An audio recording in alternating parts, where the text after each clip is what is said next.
la main à un nouveau chef d'État. Depuis lors, je m'étais imposé un strict devoir de réserve, y compris quand j'ai fait l'objet, directement ou par mes proches interposés, de provocations, de déni de droit, d'humiliation, d'imputations dommageables et d'autres multiples atteintes à ma dignité. D'abord, parce que je suis convaincu que le temps est le meilleur allié de la vérité, un antidote lent mais puissant contre le venin du mensonge et de la délation. Mais aussi et surtout parce qu'agir autrement aurait fait le jeu de ceux qui, par cette campagne odieuse, cherchaient à détourner l'attention de notre peuple de leur incapacité, aujourd'hui avérée, à répondre à ses attentes et aspirations. J'ai enfin décidé de briser ce long silence, de sortir de ma réserve et de m'adresser à vous parce que l'enjeu est de taille. Il est même existentiel. Non pas pour ma famille politique ou biologique, moins encore pour ma modeste personne, mais plutôt pour la nation congolaise et pour l'avenir de notre cher et beau pays. J'ai décidé de briser le silence parce qu'au vu de la situation que traverse notre pays, continuer à me taire m'aurait rendu poursuivable devant le tribunal de l'histoire pour non-assistance à plus de 100 millions de compatriotes en danger. Je saisis cette opportunité pour partager avec vous mes réflexions et participer ainsi à la recherche de la solution à la crise que traverse notre pays, la République démocratique du Congo, terre de nos ancêtres, car il est gravement malade et son pronostic vital engagé. Mieux que quiconque, vous en êtes conscient, car vous en faites quotidiennement les frais dans votre chair et vous en payez le prix.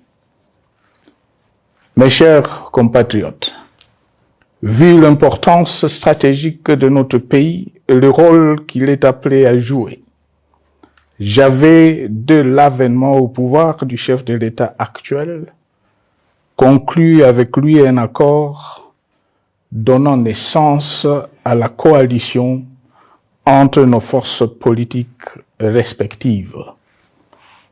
À propos de cet accord, beaucoup de contre-vérités ont été dites, y compris, fort malheureusement, par celui qui est censé connaître la vérité, parce qu'en étant l'un de deux principaux signataires. En attendant qu'au moment opportun, la vérité soit rétablie, preuve irréfutable à l'appui, permettez-moi pour l'instant d'affirmer qu'en ce qui me concerne, la conclusion de cet accord n'avait pour seule motivation que l'intérêt supérieur de la nation. Par cet accord de mutualisation de forces, j'entendais en effet permettre à mon successeur d'exercer dans la direction des affaires de l'État plus de pouvoir effectif que ce que la faible représentation de sa famille politique au sein de la nouvelle Assemblée nationale était en droit de lui conférer. Je voulais par ailleurs faciliter le fonctionnement harmonieux des institutions et éviter à la nation, comme à notre jeune démocratie, d'éventuelles crises politiques qui leur auraient été fatales. Cette première alternance pacifique et civilisé à la tête du pays avait suscité d'autant plus d'espoir qu'en janvier 2019, notre pays se trouvait en bien meilleur état qu'au moment de ma propre accession à la magistrature suprême en janvier 2001. Alors que j'avais trouvé un pays au bord de l'implosion, miné par une longue dictature et des guerres, sans institutions républicaines, économiquement en faillite et socialement déchiré. Bref, un pays dont l'incertitude de lendemain menaçait la stabilité de toute la région. Le 24 janvier 2019, j'avais en effet légué un bien meilleur héritage à mon successeur, à savoir un pays réunifié, largement pacifié et dont les limites territoriales correspondaient exactement à celles qu'elles étaient au 30 juin 1960. Une nation reconstituée, réconciliée et fière de sa diversité. Un État doté d'une constitution progressiste et des institutions fonctionnant harmonieusement. Une économie dynamique et résiliente et débarrassée du fardeau de la dette hérité de régimes antérieurs, du fait de multiples réformes structurelles engagées. Une armée nationale républicaine de plus en plus professionnelle et capable de relever le défi de la défense de l'intégrité du territoire national. Une démocratie en constante consolidation, avec notamment l'organisation sur fonds propres d'un troisième cycle électoral. Le cœur serré, je constate qu'à peine 6 ans après, ce bel héritage en indivision, légué à l'ensemble de notre peuple, a été complètement dilapidé par celui qui en avait reçu la garde. Que notre pays offre un spectacle de plus désolant et qu'il suscite d'autant plus de désespoir au sein de notre peuple et de pitié et de moquerie à travers le monde, que l'inconscience de ses dirigeants ne permet aucun espoir de redressement. Cette détérioration rapide de la situation générale du pays est principalement due à l'iverse du pouvoir sans limite.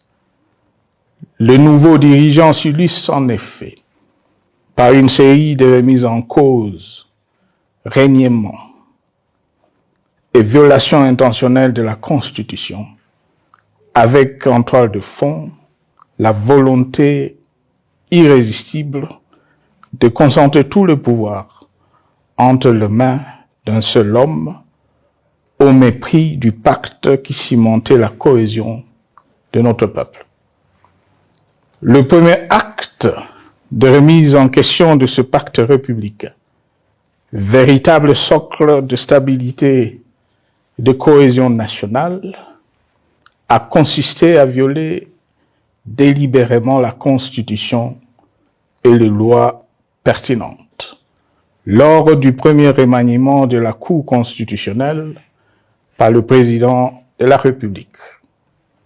La violation de ce texte juridique, fondement de tout état de droit, pour de simples raisons de confort politique, est devenue, depuis lors, une marque distinctive de la gouvernance de notre pays. Dans le même esprit, en décembre 2020, il fut organisé un coup d'État institutionnel à la suite du renversement en pleine mandature d'une majorité parlementaire, pourtant dévolue par le peuple souverain, ainsi que le gouvernement qui en était issu. S'en sont ainsi suivis la nomination illégale de membres de la Commission électorale nationale indépendante, ainsi que le simulacre des élections de décembre 2023, organisées en violation du cadre juridique et de normes internationales pertinentes, qui, par une ampleur sans précédent de la fraude, ont amplifié l'illégitimité des institutions et de leurs animateurs. Le coup de grâce a été donné par l'annonce du projet de changement de la Constitution, un projet dont la réalisation liquiderait totalement le consensus national de Sun City. Les conséquences négatives de cette gouvernance non orthodoxe sont pour le moins stupéfiantes. Le pays est ainsi devenu un espace de non-droit. La République a cessé d'être démocratique et la volonté du chef de l'État tient désormais lieu de loi suprême, supplantant la Constitution et les lois. En revanche, érigé en politique du gouvernement, le populisme et la démagogie, le mensonge et l'arrogance, la discrimination et la stigmatisation de certaines composantes de notre peuple, l'institutionnalisation du tribalisme et du népotisme, l'opposition de communautés nationales, les unes aux autres, le discours de haine et l'injustice ainsi que l'impunité ont d'autant plus aisément détruit la cohésion nationale et le vivre ensemble que l'opulence outrancière et le non-respect de la parole donnée sont les maîtres mots de la classe politique au pouvoir. Ce qui a rendu le pays fragile et donc vulnérable. Plus grave, le repli identitaire, dangereux pour l'édification de toute nation, a refait surface, avec ses vieux démons dont l'intolérance et la division est circonstance aggravante. Cela est non seulement toléré et impuni, mais aussi et surtout véhiculé et financé par les tenants du pouvoir. Face à cette dérive, le Parlement a abdiqué de sa mission constitutionnelle de contre-pouvoir. Il a ainsi cessé d'être le temple de la démocratie, le lieu par excellence de l'expression législative et la volonté du souverain primaire, pour ne plus être qu'une chambre d'enregistrement de la volonté d'une seule personne. Quant à la justice, garante constitutionnelle des libertés publiques et du socle de valeurs, qui structure notre identité et forge notre unité, elle a complètement démissionné de ses responsabilités, se laissant ouvertement instrumentalisée à des fins politiques. Elle n'est donc plus qu'un instrument d'oppression d'une dictature qui tente désespérément de survivre à contre-courant de l'histoire, par la terreur et l'imposition de la pensée unique. Rôle peu louable qu'elle partage avec les milices tribales, ainsi que la police et le service de renseignement, eux aussi détournés de leur noble mission de protection des citoyens et de sécurisation de l'État. Sur le plan économique, la situation est de plus inquiétante. Malgré l'augmentation des recettes publiques, essentiellement due à l'arrivée à maturité de toutes les réformes courageusement votées de 2002 à 2018, notamment le nouveau code minier, forestier, des hydrocarbures, des assurances et de la sous-traitance, et un niveau d'aide financière accru de la part des institutions de Bretton Woods.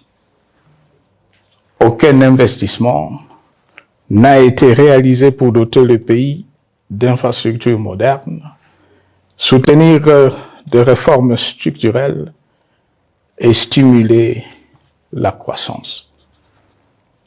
Par contre, l'inflation et la dépréciation monétaire, jadis vaincues, sont de retour. La corruption et le détournement de deniers publics ont atteint un niveau inédit. Et l'endettement public que nous avions maîtrisé de 2010 a de nouveau grimpé en flèche, dépassant la barre de 10 milliards de dollars et suscitant des inquiétudes légitimes quant à la solvabilité à moyen et long terme du pays. Les conséquences sur le plan social sont aussi dramatiques. Aggravation du chômage, accumulation des arriérés des salaires des agents de l'État, baisse drastique du niveau de vie de la population et recrudescence du banditisme urbain, de l'exode rural et de la famine dans un nombre croissant de provinces. Les Congolais sont désormais en proie à une véritable angoisse existentielle. Parmi les victimes résignées de ce gâchis se trouve en bonne place notre jeunesse, qui a été pourtant de tout le combat démocratique et qui a beaucoup cru aux vertus de l'alternance pacifique. Aujourd'hui, sans repère ni perspective sérieuse du lendemain, ils se sont abandonnés, laissés à la merci des entrepreneurs de conflits et de vendeurs d'illusions de tous bords. Rien de ce qui lui a été promis depuis 6 ans n'a été réalisé. À cette jeunesse désabusée, comme à l'ensemble de notre peuple, nous tenons à donner une assurance. L'échec d'un régime compromet, mais ne scelle pas définitivement le sort d'un peuple. Mes chers compatriotes, s'agissant de la situation sécuritaire, dans les grandes agglomérations comme dans nos campagnes, elle est partout plus que préoccupante. C'est le cas notamment au nord Kivu, au sud Kivu, en Ituri, au Maniema, au Tanganyika, au Katanga et au Mai-Ndombe, province pourtant voisine de Kinshasa, capitale du pays et siège des institutions. Le sang de nos compatriotes civils et militaires, valeureux officiers et soldats des rangs, mais aussi députés, éminents membres de la société civile ou de partis politiques, a ainsi abondamment et gratuitement coulé. Du fait de l'intolérance, du cynisme, voire pire, d'un terrorisme d'État pratiqué dans un seul et unique dessein, l'abus du pouvoir pour le pouvoir. C'est le cas, entre autres, de sang de plusieurs centaines de détenus du centre pénitentiaire de rééducation de Makala, sauvagement abattus dans la nuit du 1er au 2 septembre 2024, victimes sans défense d'un crime incontestable contre l'humanité, à ce jour restés impunis.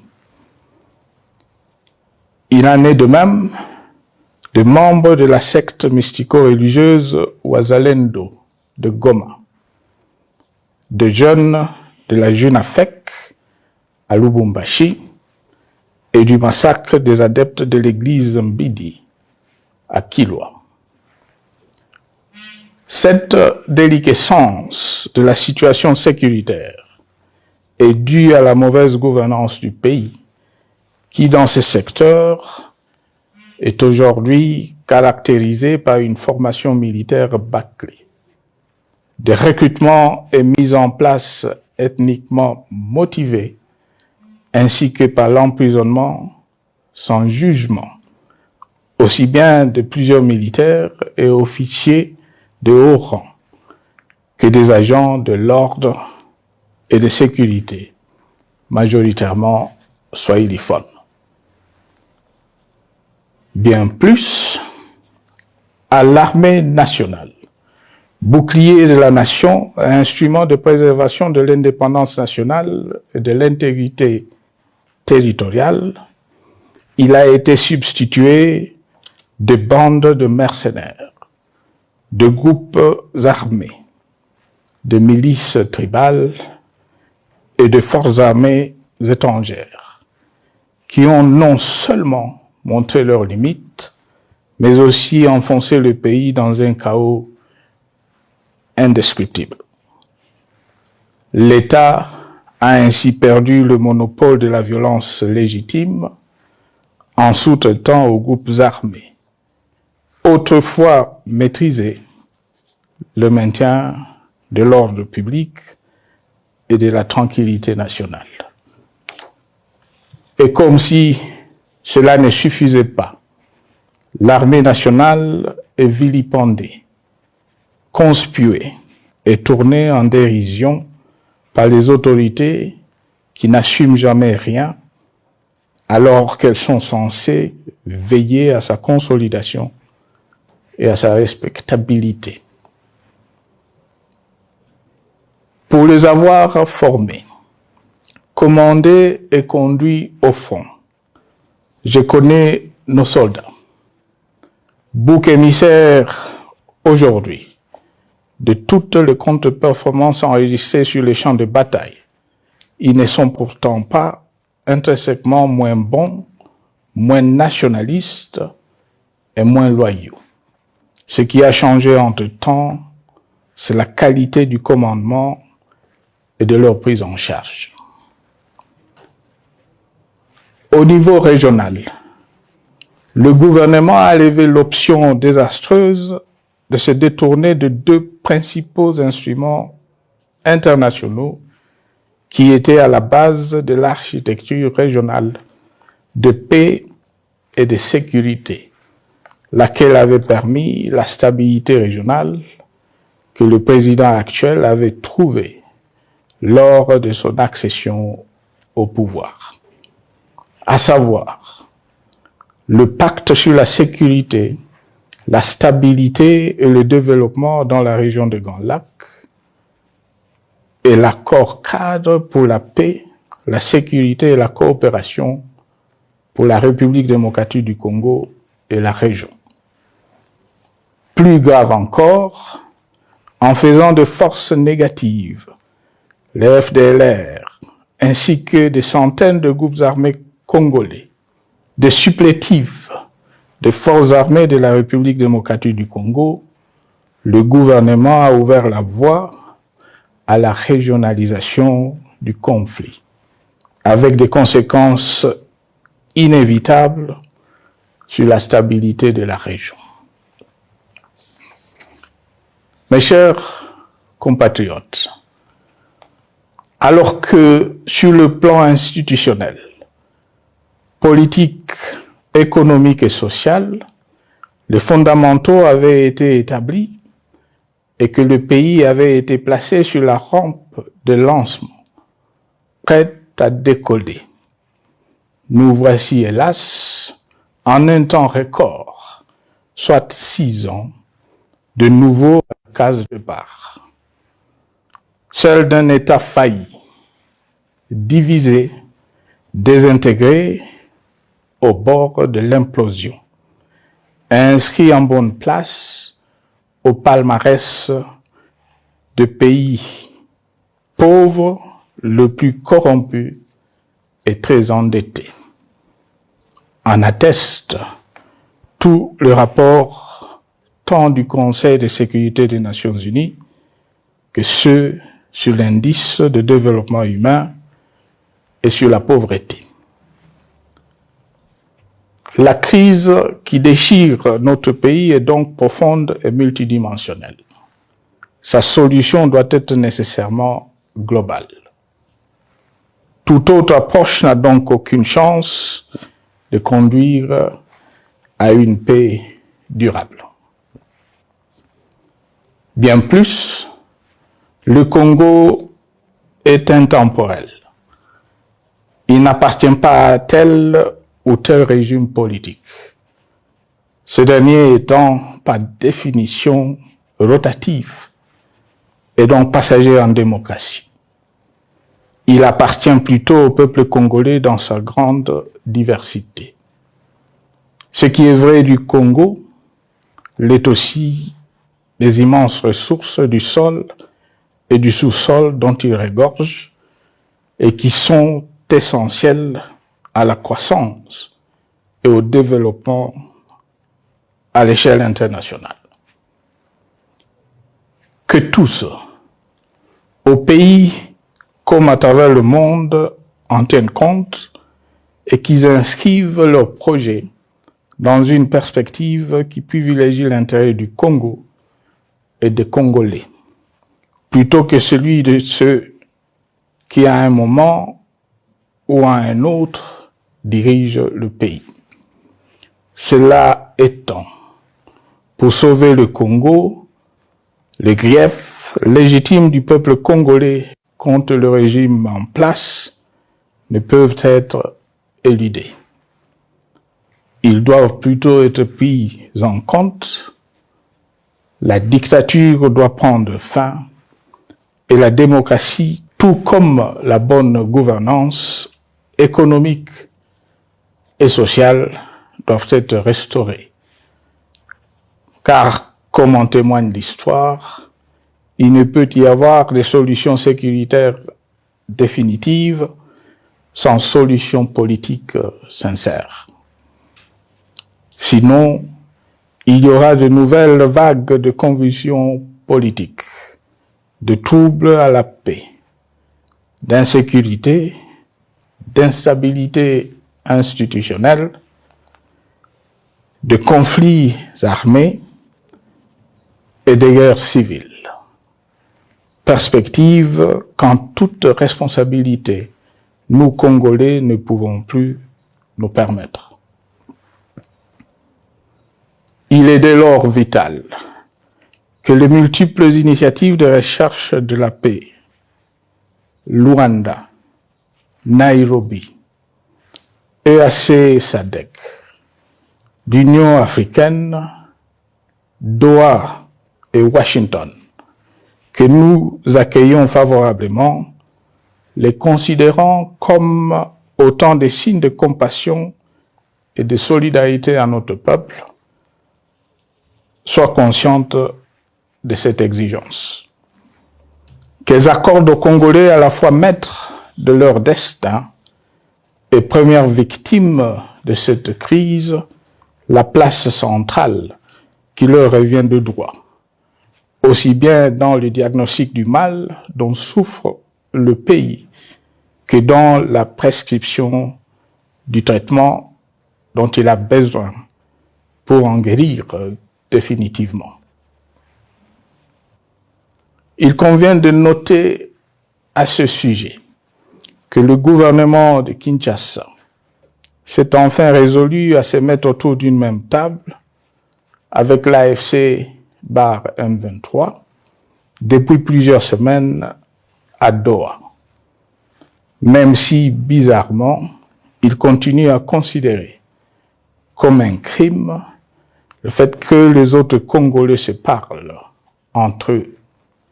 C'est le lieu pour moi de saluer la démarche des évêques de la CENCO et de l'ECC, qui a le mérite de n'exclure du débat aucun sujet, ni aucun de nos compatriotes. Sans être parfaite, cette initiative conjointe des églises mérite le soutien et, si nécessaire, des enrichissements de la part de notre peuple. Mes chers compatriotes, une fois n'étant pas coutume, il convient de dénoncer la falsification de l'histoire par ceux dont le jeu pervers dans l'opposition naguère, comme aujourd'hui au pouvoir, a consisté et consiste encore à calomnier, à diffamer, à diaboliser et à diviser pour gagner et régner, à se défausser sur les autres pour justifier leur contre-performance, quelles qu'en soient les conséquences sur la cohésion nationale ou en termes de vies humaines injustement brisées ou perdues. Une preuve, s'il en fallait encore, vient de nous en être donnée une fois de plus. Il y a quelques jours, en effet, suite à une simple rumeur de la rue ou des réseaux sociaux sur ma prétendue présence à Goma, où je veux me rendre dans les prochains jours, comme annoncé par ailleurs, le régime en place à Kinshasa a pris des décisions arbitraires, avec une légèreté déconcertante qui témoigne du recul spectaculaire de la démocratie.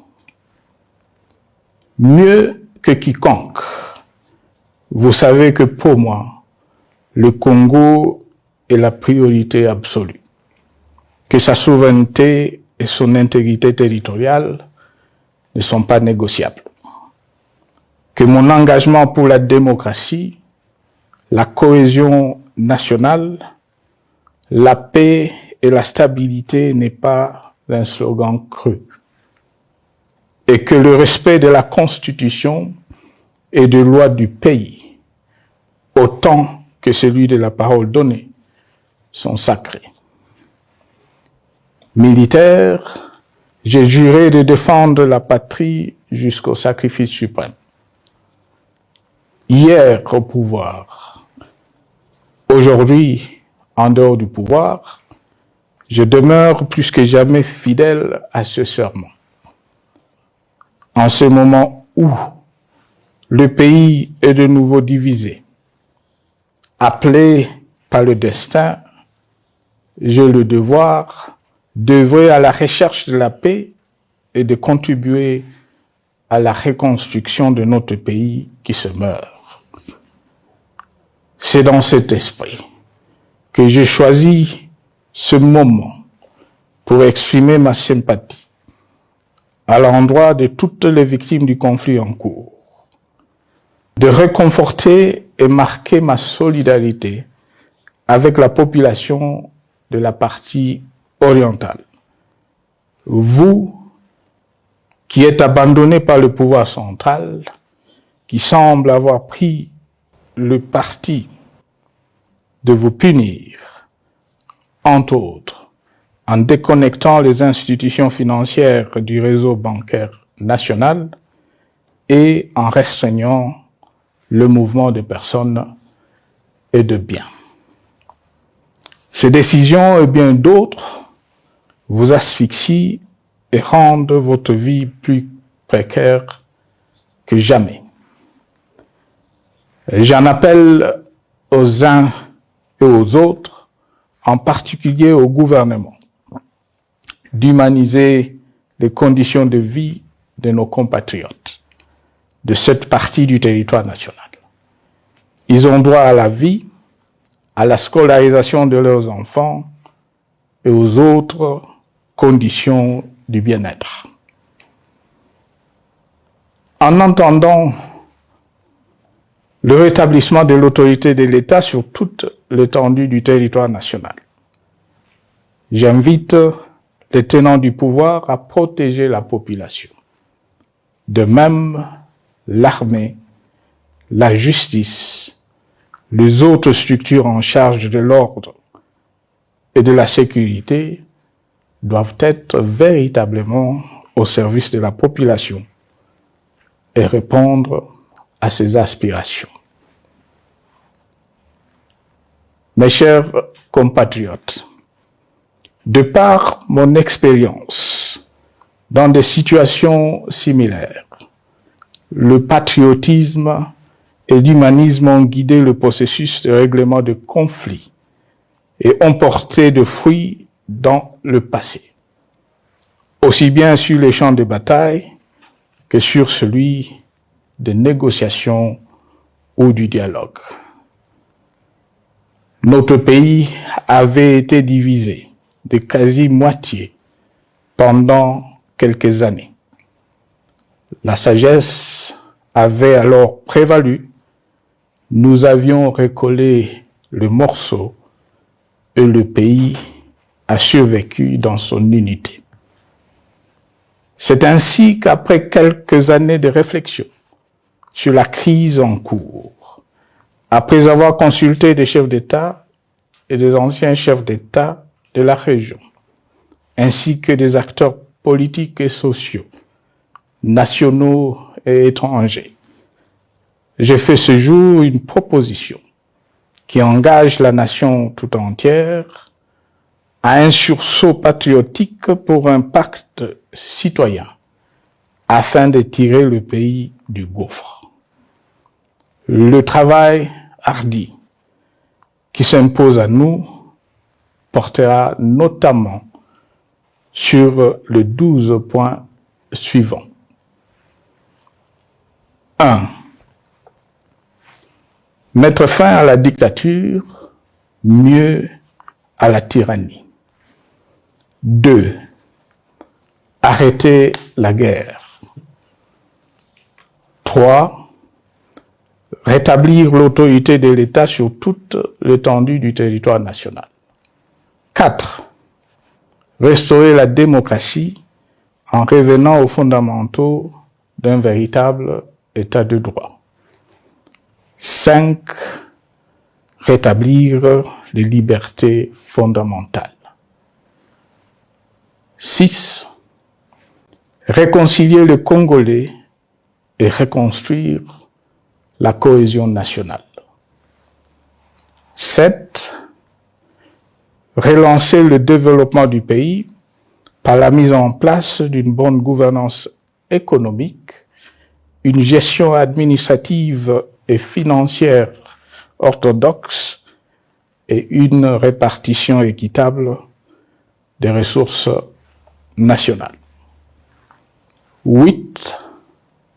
Relancer le dialogue sincère et permanent avec tous les pays voisins en vue de l'instauration de la paix et du développement durable dans la région. 9. Rétablir la crédibilité du pays auprès de partenaires au niveau tant régional, continental qu'international. 10. Neutraliser tous les groupes armés nationaux et étrangers et rapatrier ces derniers dans leur pays d'origine. 11. Mettre définitivement fin au recours et à l'utilisation des mercenaires, conformément à la Convention de l'Union africaine sur l'élimination du mercenariat en Afrique du 3 juillet 1977 et à la résolution des Nations Unies du 4 décembre 1989 portant sur la Convention internationale contre le recrutement, l'utilisation, le financement et l'instruction de mercenaires et rapatrier sans condition ceux qui sont déjà déployés sur le sol congolais. 12. Ordonner le retrait sans délai de toutes les troupes étrangères du territoire national. À ce sujet, je salue la décision sage des pays de la SADC de retirer les troupes de la SAMI DRC de notre pays. Vu l'immensité de la tâche ainsi décrite, je lance un appel solennel à tous les Congolais, sans distinction de sexe, d'ethnie, d'âge, de classe sociale, de zone géographique ou d'appartenance politique, qui aiment passionnément le Congo, qui sont prêts à tous les sacrifices, qui adhèrent sans réserve au pacte républicain de Sun City et qui tiennent au respect de la Constitution du 18 février 2006, à se dire autour de ces objectifs.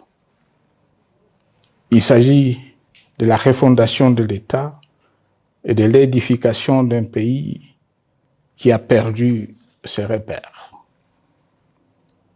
Mobilisons-nous et mettons à profit tous les moyens à notre disposition pour restaurer l'unité nationale, sauver le Congo et préserver son indépendance, car l'Afrique et le monde nous regardent. Mes chers compatriotes, le Congo vaut mieux que la caricature qu'en donnent ses dirigeants actuels. Le Congo mérite mieux que cette politique extérieure faite de jérémiades et de mendicité. J'ai donc la ferme conviction que le peuple congolais est capable, aujourd'hui comme en 1960, de vaincre le démon de la division, qu'il est capable aujourd'hui, comme au cours de la décennie 90, de vaincre la tyrannie et la tentation du pouvoir absolu. Qu'il est capable aujourd'hui, comme en 2003, de prendre le dessus sur ce qui nous divise et de mettre fin à la violence armée qui oppose ses enfants. Pour y parvenir, chacun doit jouer sa partition. Je m'engage à jouer la mienne. Que Dieu bénisse la République démocratique du Congo, qu'il bénisse individuellement chacun de vous. Je vous remercie.